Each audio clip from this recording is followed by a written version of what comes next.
Hey, I need your help. What do you want with a guy like me? I want to make a video about being angry. Do you want in? Do I? Yeah, I do. Anger is pretty common for humans. It can easily fog up your mind, allow you to lose your composure, and make everything around you seem like a hungry assassin, so you just act hostile towards everyone. I, myself, like to see anger as a sort of split personality for every human being. It's the more deeper and darker side of human hearts that can either make you feel more powerful than you already are, or just plain useless in a sense. So I am here today to talk about anger management stories that have happened to me, or just plain times that I've been ticked off. So to control my anger is like to control a retaliating puppet.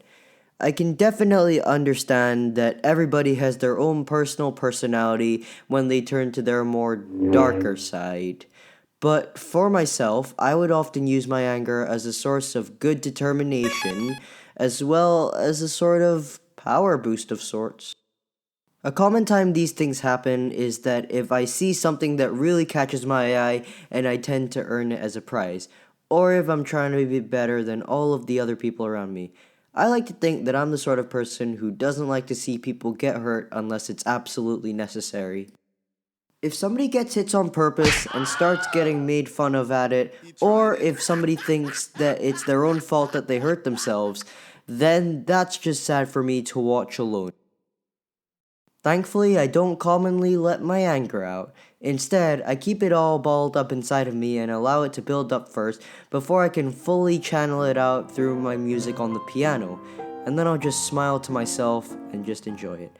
Sometimes it is necessary to be the hero, but don't just go in there all the time and end up with a broken leg by the end of it.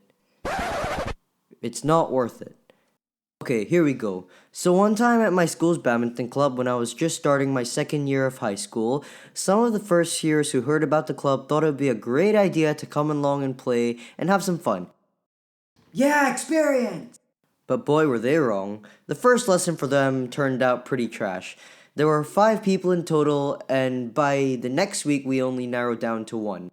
So what happened was that the first guy, who we'll just call Alex, was getting picked on by everyone for some unknown reason, and that ended up dragging for the whole lesson.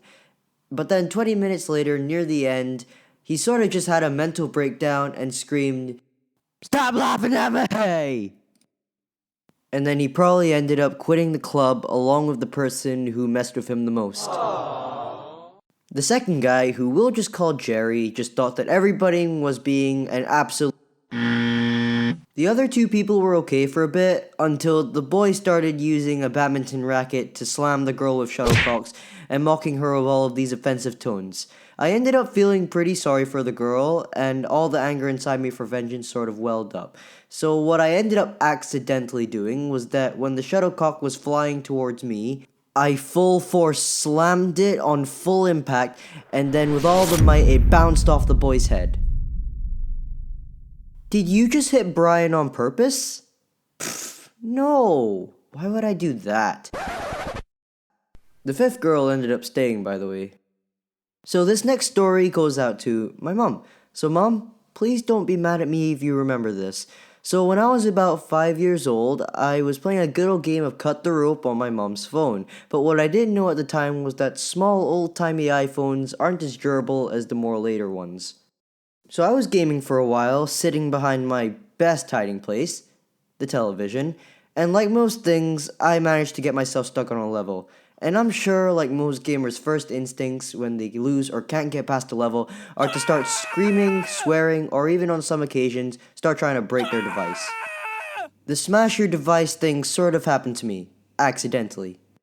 So I was gaming for a while until I had gotten stuck on a level, which then caused my instincts to kick in, causing me to have a tantrum of sorts. So then what I did was that I swiped the phone up from the table, put it in my mouth, and chomped down on it, causing the glass to shatter to create a spiderweb on the surface of the phone.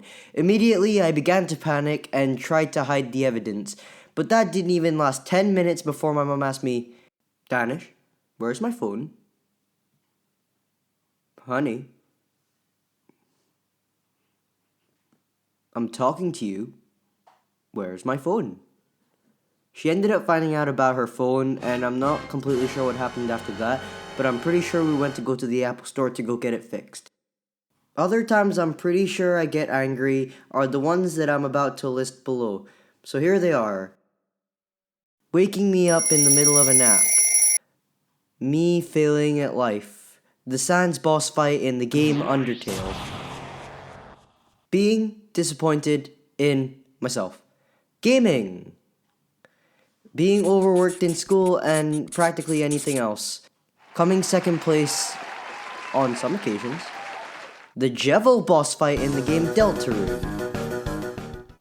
Saying goodbye to my old friend, who was a girl. She moved away.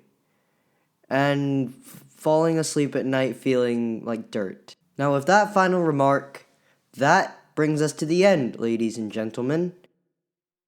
So in conclusion, is it good to let your anger out and allow it to run wild? That's all down to the person. You can either use your anger in a good way or a bad way, but either way, anger is anger. It's always better to go through things with a clear mind.